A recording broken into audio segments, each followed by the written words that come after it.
In the name of the Father, and of the Son, and of the Holy Spirit. Amen. Praised be Jesus and Mary, now and forever.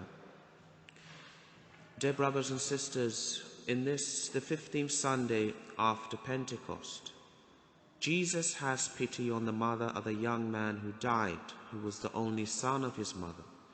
He said to her, "Weep not." And he came near and touched the bier and said, "Young man, I say to thee, arise." And he that was dead sat up and began to speak, and he gave him to his mother. We contemplate the compassion our Lord feels, also for our Holy Mother, the Church, lamenting over sinners, just as he was moved by the pity for the poor widow lamenting over her son. If we have died through mortal sin, which is the death of the soul, we are restored through the sacrament of penance, the sacrament of reconciliation. We are restored through going to confession. We fall if we do not walk in the Spirit, which we heard about in last week's epistle.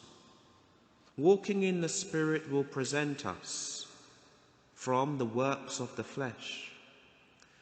In today's epistle, which is also taken from St. Paul's letter to the Galatians, we are told that what things a man shall sow, those also shall he reap. For he that soweth in his flesh, of the flesh also shall reap corruption. But he that soweth in the Spirit, of the Spirit shall reap life everlasting. You know, sometimes I take walks. I walk through the streets and I walk through local council estates. And I usually meet a lot of young people, teenagers.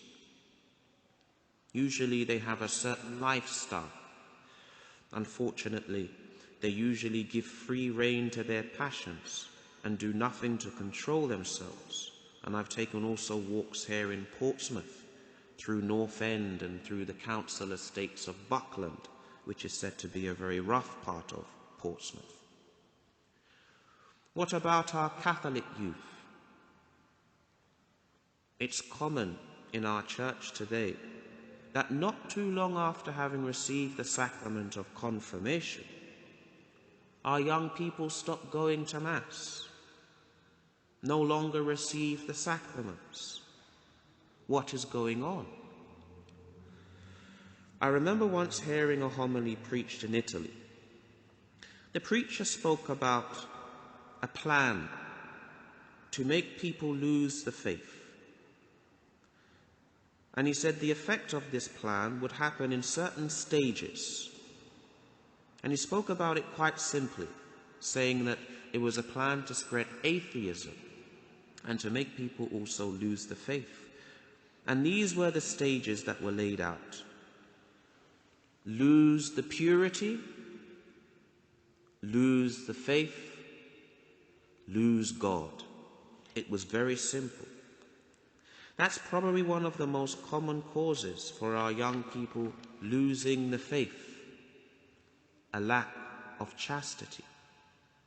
It's as if you already find your God once you become a slave to the idol of impurity, and you'll become blind, dumb, and deaf.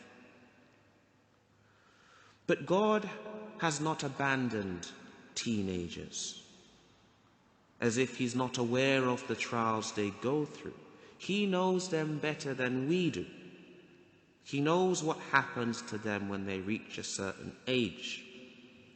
And he hasn't left them or abandoned them to be overcome by the weaknesses of the flesh and the strong impulses of the passions. We have the sacrament of confirmation, which is precisely that sacrament to fortify us.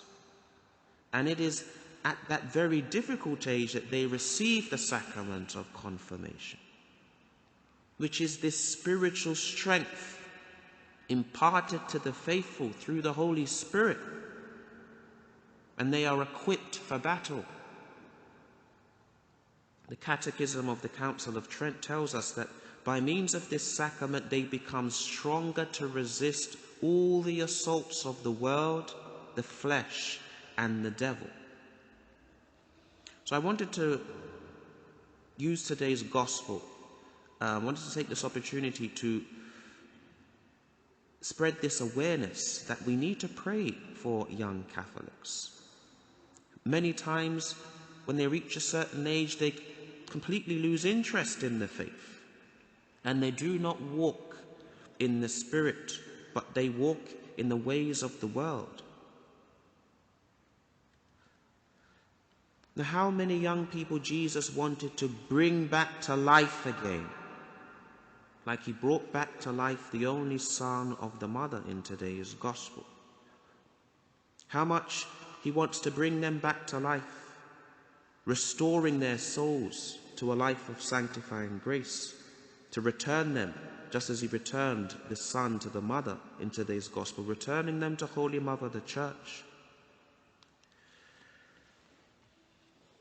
Dear brothers and sisters, let us pray for the future, that we are able to present the Holy Spirit, give the Holy Spirit to this young generation in such a way that they desire to choose God over the world, that they will aspire to holiness, and that they will walk in the Spirit all throughout their lives. We have to make them desire, want the Holy Spirit. As Marian Franciscans, we are here to give Our Lady to souls, that is our charism, to promote her and to spread devotion to her, to make souls unite their hearts to her Immaculate Heart so that they can be set ablaze by the flame of love of her Immaculate Heart, so that through her they can be brought to Jesus.